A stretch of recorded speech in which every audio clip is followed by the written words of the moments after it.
in 1983, our universities were closed down. And I went to London for some months.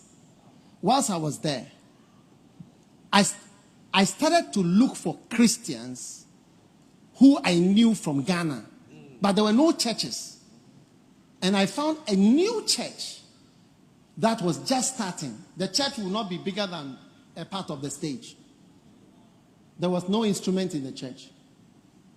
But there was this pastor who started the church. So when I got hold of that church, I started my own campaign to find every Christian I knew of from Ghana in London. That's how come I know London. When I go to London, the underground, I know everywhere. From north to south, except maybe they've built a new tunnel. But I know almost every station. I went everywhere. And I went to a shop and I bought Kenneth Hagin books. And I will travel to people's houses with my bus pass. I'll buy zone 1, 2, 3, ABC. We have zone 1 to 3 at that time. ABC. And I was the furthest zone, the most expensive bus pass. I bought it.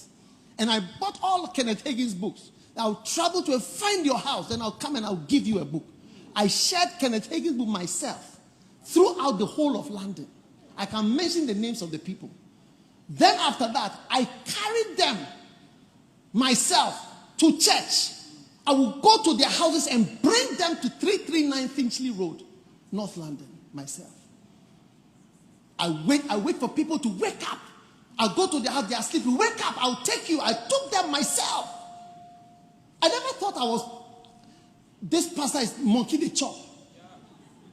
A baboon, is it baboon or the monkey who is chopping? Who is working and who is chopping? The monkey works and the baboon chops. It never occurred to me that there was a monkey or there was a baboon. All I knew is that these people must come back to the Lord and that this is a good church. Apostle Dodu, my Apostle Dodu, who is in Brazil. Yes, I went to find him. I found where he was in London. He was in Chelsea. I found him. I said, come, I'll take you to a church.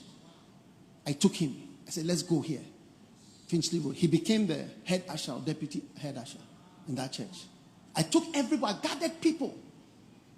Then the pastor didn't have instruments. I said, I can help you. I can buy drums. Let's buy drums. I showed him. I went. We got the drums were white. Bought the drums. What can you do? I said, I can play piano.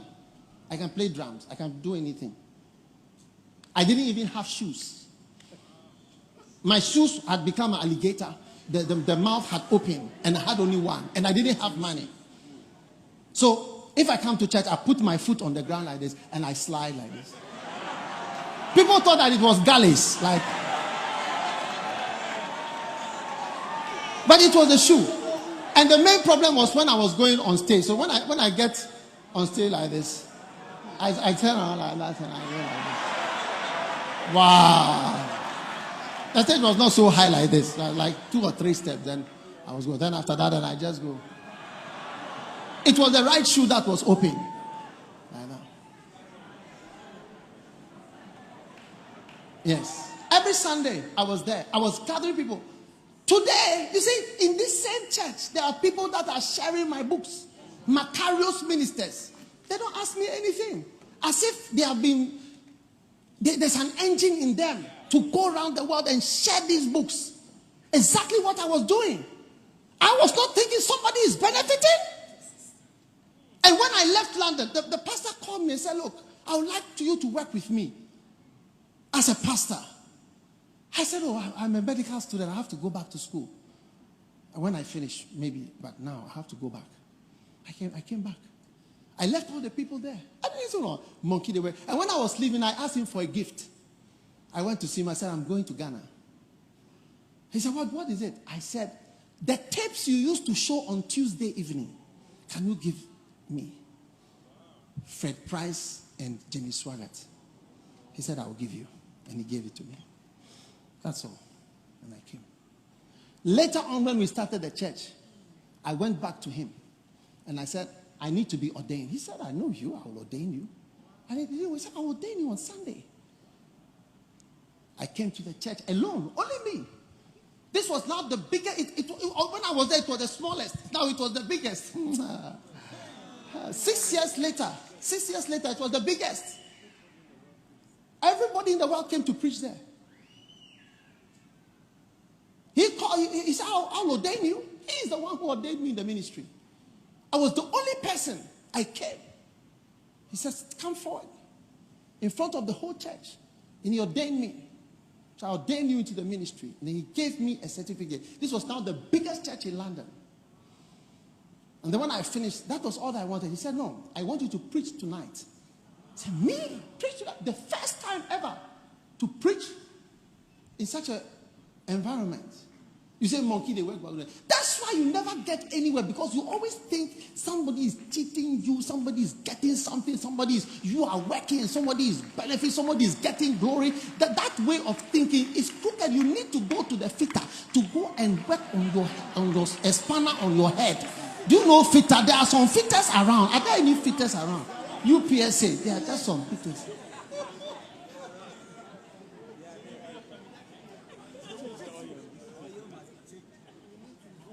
You need a fitter.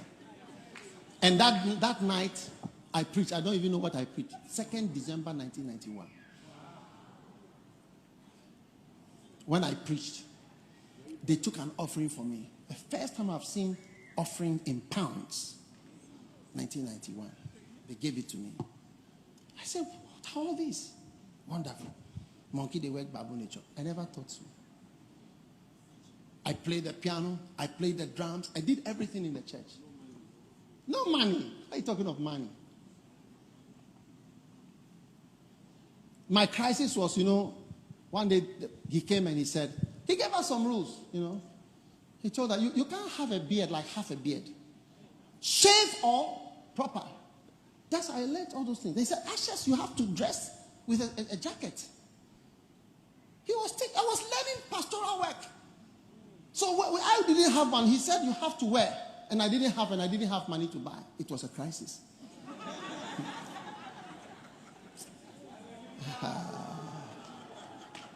You see why few people work for God or are chosen? Because many people have this way of thinking.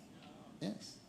That's why when people go and work for the government, they feel that, they work, these guys are chopping all them. It's not for the love of Ghana.